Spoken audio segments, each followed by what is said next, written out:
광야에서 생활했습니다. 그들이 광야에서 생활했다라는 것을 통해 우리가 알 수 있는 건 뭐냐면 여러 가지가 있겠지만 한 가지 확실한 건 이스라엘 백성들이 이방인의 문화 가운데 살았다라고 하는 것입니다. 이방 문화 가운데 그들이 가까이 있었습니다. 앞으로 가도 뒤로 가도 옆으로 가도 그 어디를 가도 이방 문화가 이스라엘 곁을 둘러싸고 있었습니다. 그들이 걸어갔던 광야 여정 가운데 가장 힘들었던 것, 그리고 시험에 빠지게 됐던 것, 유혹에 걸려 넘어진 것, 그래서 죄를 짓게 만든 것들은 바로 이 이방 문화와 관련되어 있었습니다. 생각해 보십시오. 하나님께서 이집트에서 종살이하던 이스라엘 백성들을 끌고 광야로 나오셨습니다. 400년 동안이나 종살이하던 사람들 말입니다. 그래서 그들은 아무리 하나님의 은혜로 홍해를 건너왔다 해도 그들 스스로는 무언가를 할 수 있는 사람들이 아니었습니다. 모든 게 부자연스러웠던 사람들입니다.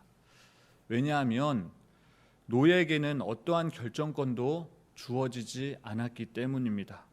그렇게 그들이 400년이나 살아왔습니다. 주인이 주는 대로 먹었고, 주인이 주는 대로 입고, 주인이 하라는 대로 하며 살았습니다. 이게 노예 생활이죠. 그들이 아무리 광야로 나왔다고 한들 그들에게는 여전히 노예 근성이 가득 차 있었습니다. 그래서 그들에게는 그들 스스로 무언가 지킬 것이 필요했습니다. 그게 뭐냐면 율법이었죠. 하나님은 자기 백성을 지키시고 보호하시는 분이십니다. 하나님께서 모세를 통해 남긴 5권, 그 중에서 레위기를 통해 이 점이 확인됩니다. 오늘의 본문도 바로 그러한 이야기를 우리에게 전해주고 있습니다. 자칫 잘못하면 이스라엘 백성들은 이방인들처럼 짐승의 피를 무분별하게 대하게 될 거다라고 하는 것이죠. 이게 죄였습니다. 그렇게 그들은 잘못을 저지르게 되지만 정작 자기들은 자기가 어떤 일을 저지르고 있는지도 모른 채 계속해서 죄를 짓고 있었다라고 하는 겁니다. 이런 상황 속에 주님이 말씀하세요. 특히 피를 먹지 말라는 하나님의 명령을 통해 말씀하십니다. 하나님은 이스라엘 백성들에게 음식을 허락하여 주셨지만 그럼에도 불구하고 피를 먹는 것은 엄격히 금지하셨습니다. 그래서 피를 먹는 자들에게는 하나님이 진노하셨습니다. 화를 내신 거죠. 10절 말씀을 볼까요? 이스라엘 집 사람이나 그들 중에 거류하는 거류민 중에 무슨 피든지 먹는 자가 있으면 내가 그 피를 먹는 그 사람에게는 내 얼굴을 대하여 그들 백성 중에서 끊으리니. 여기서 얼굴을 대하다라고 하는 표현은요, 얼굴을 마주 대하지 않겠다라는 뜻입니다. 얼굴을 보겠다는 게 아니고요, 얼굴을 안 보겠다라는 거예요. 얼굴을 하나님이 마주 대하지 않는다? 부부싸움 하다 보면 꼴도 보기 싫을 때가 있죠. 그때 어떡합니까? 각방 쓰는 겁니다. 그러다가 풀리면 다행인데 각방 쓰다가 그만 딴 살림 차리는 걸 보게 되는 경우가 있습니다. 이처럼 얼굴을 마주 대하지 않는다라고 하는 것은 가벼운 일이 아닙니다. 그냥 넘어갈 수 있는 일이 아니죠. 더군다나 하나님이 얼굴을 마주 대하지 않겠다라고 말씀하십니다. 이건 일종의 심판입니다. 하나님의 심판을 받게 된다라는 거예요. 여러분, 피를 먹는 사람들, 이방인들과 같이 피를 대하는 사람들은 결국 하나님 백성에서 끊어지게 될 사람들이다라고 하는 것을 의미합니다. 별거 아닌 것 같지만 이거 엄청 심각한 일이죠. 여러분, 왜 하나님이 피 먹는 것을 금지했는지 아십니까? 피를 먹지 못하게 한 이유가 뭐였는지 아십니까? 그 이유는 그것이 희생 제사에서 가장 거룩한 것으로, 가장 핵심적인 것으로 성별되었기 때문입니다. 구약에서 피는 인간의 죄를 속해주는 유일한 속죄의 수단이었습니다.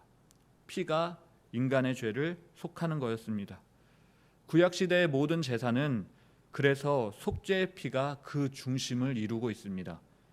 그 다음으로 피는 모든 육체에게 생명력을 공급해 주는 것입니다. 피가 없으면 살아갈 수 있는 생명은 단 하나도 없죠. 그만큼 생명과 아주 밀접하게 연결되어 있었던 것이 피였기 때문에 하나님이 백성들로 하여금 피를 먹지 못하게 했다라고 하는 것입니다. 이처럼 피는 곧 생명을 의미합니다. 생명의 근원이죠. 그래서 하나님이 생명을 창조하신 것이고 그 생명은 또 하나님께 속한 것입니다. 그래서 피를 함부로 대하거나 먹는 것은 하나님의 창조 질서를 짓밟는 것이고 또 생명을 소멸케 하는 것과 같았습니다. 다시 말해 피를 함부로 대하는 것은 생명의 근원이며 주인이신 하나님의 주권을 침범하는 것과 다를 바 없는 신성모독이었다라고 하는 것입니다. 성경에서는 400회에 걸쳐 이 피 먹는 것에 대하여 금지하고 있는데요. 이것만 보아도 이 문제가 얼마나 심각한 문제인지 알 수 있습니다. 그래서 레위기에서는 피를 함부로 다루지 않도록 동일한 규례를 반복해서 가르치고 있습니다. 다 함께 11절 말씀 보겠습니다. 육체의 생명은 피에 있음이라. 내가 이 피를 너희에게 주어 제단에 뿌려 너희의 생명을 위하여 속죄하게 하였나니 생명이 피에 있으므로 피가 죄를 속하느니라. 이스라엘 백성들이 생명을 구하기 위해서는, 그리고 그들이 죄를 속하기 위해서는 피가 제단에 뿌려져야 됐습니다. 죽을 수밖에 없는 인간의 생명을 구하기 위해 피를 제단에 뿌렸던 겁니다.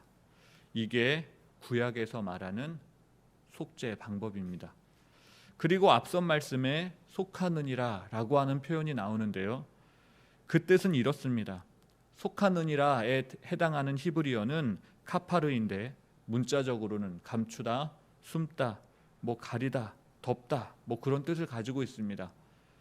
그리고 이것은 인간의 죄가 하나님의 눈에 띄지 못하도록 희생제물의 피가 그것을 가려준다라고 하는 것입니다. 즉 피가 죄를 덮어줌으로 말미암아 우리의 생명이 보존된다라는 것이죠. 그렇다고 짐승의 피에 어떤 특별한 능력이 있어서 그런 것은 아니었습니다. 그 희생제물의 피에 사람을 구원할 만한 능력이 있었던 것은 아니죠. 그것이 아니라 하나님의 은총을 강구하는 수단일 뿐이었습니다. 다시 말해 희생제물의 피를 하나님께 드리고 그 방법에 순종하는 것으로 말미암아 용서를 받게 된다라는 것을 의미합니다. 그래서 결국 이 말씀은요, 그 피 속에 담긴 의미와 그것을 믿는 사람들의 순종하는 모습을 보시고 하나님이 그 죄를 용서하시는 하나님의 은혜의 선물이다라고 하는 것입니다. 이러한 하나님의 구속 사역은 신약에 이르러 예수 그리스도의 십자가 사건으로 완성됩니다.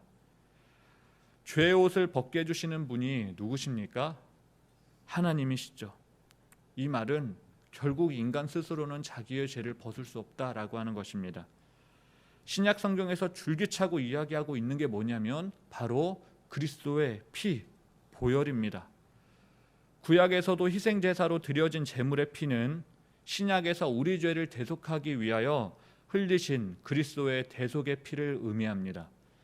그러니까 그리스도의 피 흘림이 속죄 제사라는 것이죠. 그리스도가 이 속죄 제사를 통해 자신의 생명을 내어 주심으로 말미암아 우리가 죄 사함 받게 되었다라고 하는 것입니다. 예수님이 흘리신 이 보혈은 우리를 구원하시기 위한 하나님의 사랑이 담겨 있습니다. 그렇기 때문에 그리스도의 보혈에 의해서 우리의 죄와 허물이 하나님 앞에서 가리워진다라고 하는 사실입니다. 이 사실을 절대로 잊어서는 안 되겠습니다. 11절 말씀 다시 한번 볼까요? 육체의 생명은 피에 있음이라.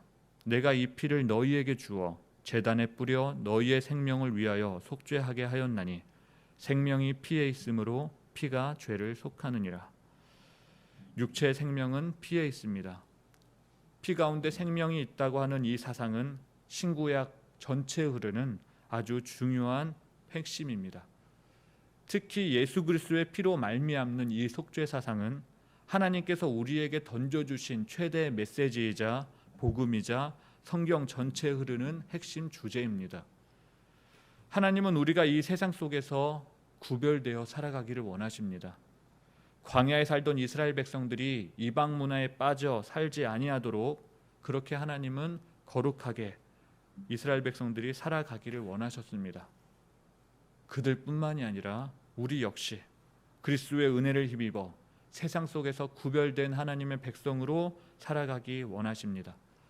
그리고 구약 시대에 주어진 하나님의 명령을 이스라엘 백성들이 잘 지켜 순종하여 갔던 것처럼 우리도 예수님이 하신 말씀을 지키며 따라 살기 원하십니다. 왜냐하면 그것이 이 세상 가운데 우리가 하나님의 보호를 받고 또 구별된 하나님의 백성이 되는 방법이기 때문입니다. 하나님은 창세 전부터 독생자 예수 그리스도의 피로 말미암아 그의 백성을 구원하기로 하셨습니다. 이것은 우리가 가까이 해야 할 주님의 말씀입니다. 사랑하는 여러분, 이 시간 주님이 흘리신 그 거룩한 보혈로 우리를 구원하신 하나님께 우리의 삶을 맡기며 기도의 자리로 나아갈 수 있는 우리가 되기를 바랍니다. 그렇게 기도하는 우리 가운데 하나님이 임하실 줄로 믿습니다. 기도하겠습니다. 사랑해 주님 감사합니다. 단 한순간도 우리를 사랑하신 적이 없고 단 한순간도 우리를 외면하신 적이 없는 줄로 압니다. 우리의 구원의 문제에 있어서도 마찬가지입니다. 아주 오래전부터 우리가 우리의 죄에 대하여 인식하기도 전에, 우리가 우리의 죄의 문제에 대하여 심각성을 깨닫기도 전에 하나님이 연약한 우리의 모습을 아시고 하나님 이것에 대한 구원의 방법을, 속죄의 방법을 마련하여 주신 줄로 믿습니다. 하나님 주님이 베풀어 주신 그 속죄 방법으로 말미암아 하나님 우리가 구원 받았음을 잊지 않고 살아갈 수 있도록 인도하여 주시옵소서. 하나님 모든 것이 다 주님의 은혜이고 주님께 감사할 제목입니다.